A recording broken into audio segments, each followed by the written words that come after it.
की हा चमत्कार या ठिकाणी मी समजू. शिवाकांत शंभो.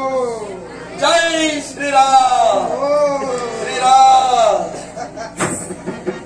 दैत्य गुरु शुक्राचार्य तुझ्या स्थळात या माझ्या धर्मस्थळात आणि तुमची पावलं इप्सित साध्य करण्यासाठी झाला.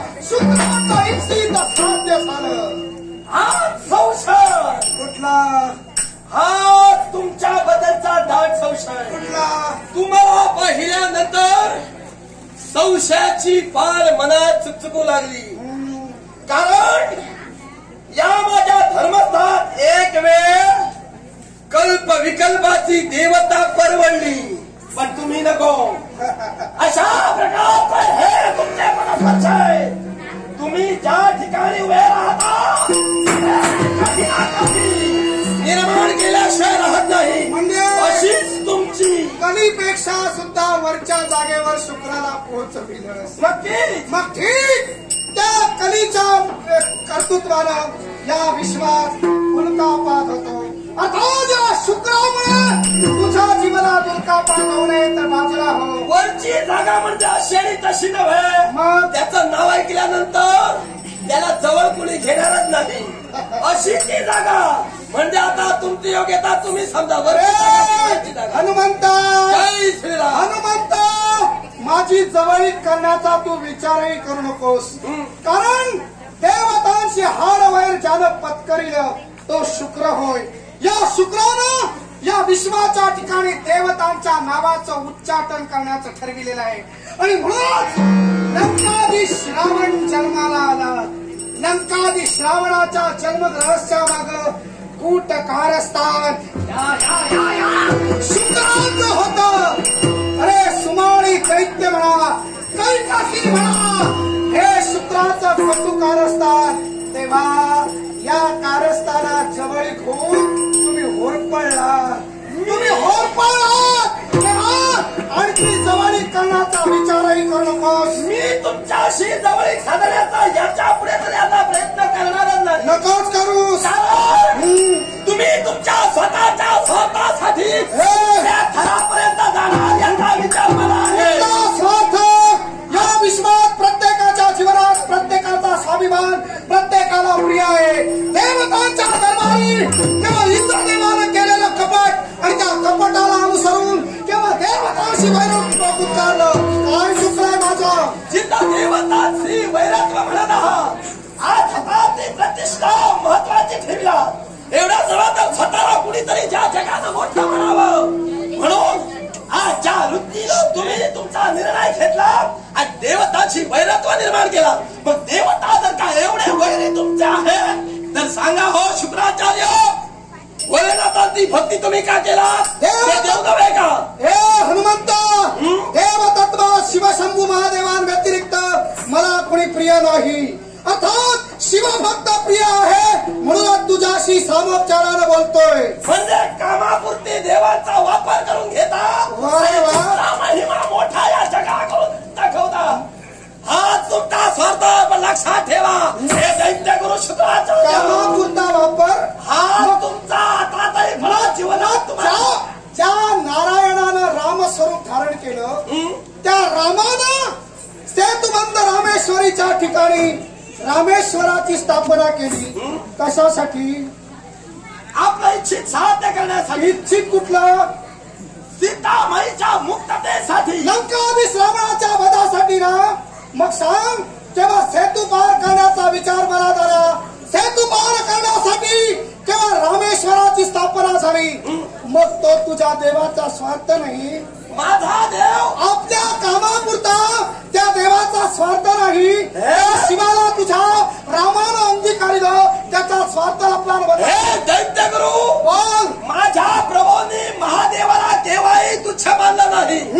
देवतत्वाशी केव्हाही वैरत्व घेतलं नाही. महादेवाशी वैरत्व घेतलं नाही. देवताशी वैरत्व तिथं घेतला आणि स्वतःच्या स्वार्थासाठी स्वतःचं महत्व मानावं म्हणून भोलेनाथाचा आत्मसात केला. हा तुमचा स्वार्थ आहे. हनुमंत, इंद्रदेवानं केलेलं कपट होतं. या विश्वात खऱ्या अर्थाने नावलौकिकता देवता बुद्धिमत्तेची होते केवळ या बुद्धिमत्तेनं युक्त वेदांत निपुण असणाऱ्या या शुक्राला स्पर्धा जिंकता आली नसती का?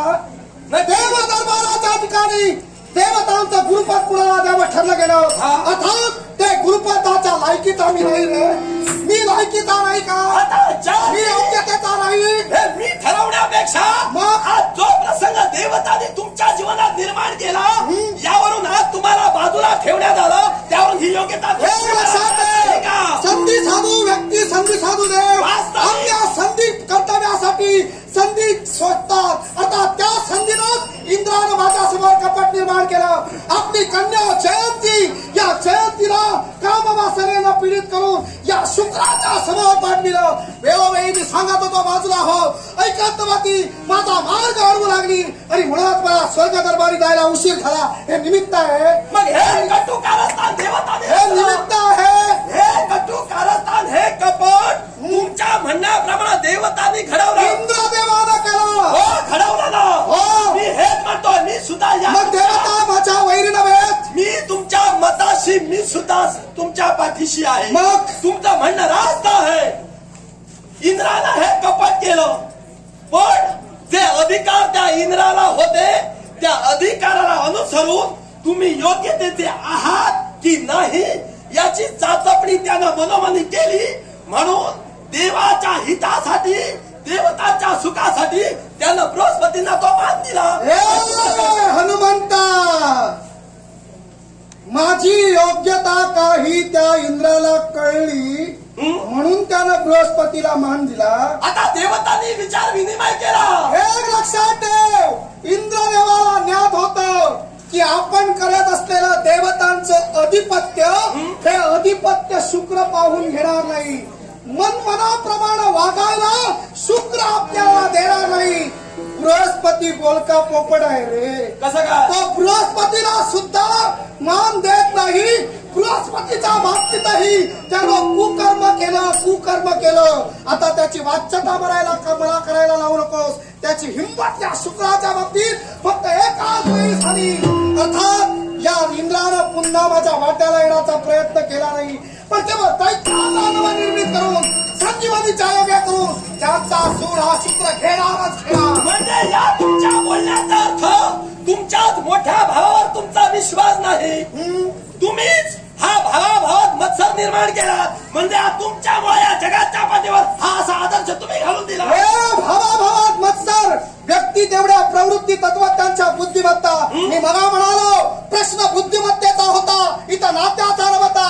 या विश्वात देवता आपल्या नात्यात एकमेकात अडकलेल्या आहेत. तेव्हा नाती मला वाच्यता करायला लावू नकोस. कोण कुणाचा भाऊ आणि कोण कुणाचा आई बाप. तेव्हा बृहस्पतीनं केलेला कपट इंद्रानं केलेलं कपट हे माझ्या अधिपत्याला काळीमा देणार होतं. तेव्हा दैत्य निर्मिती होणारच. ज्या ठिकाणी तू पोहोचण्यापूर्वी या शुक्रानं उलटा पाप केला.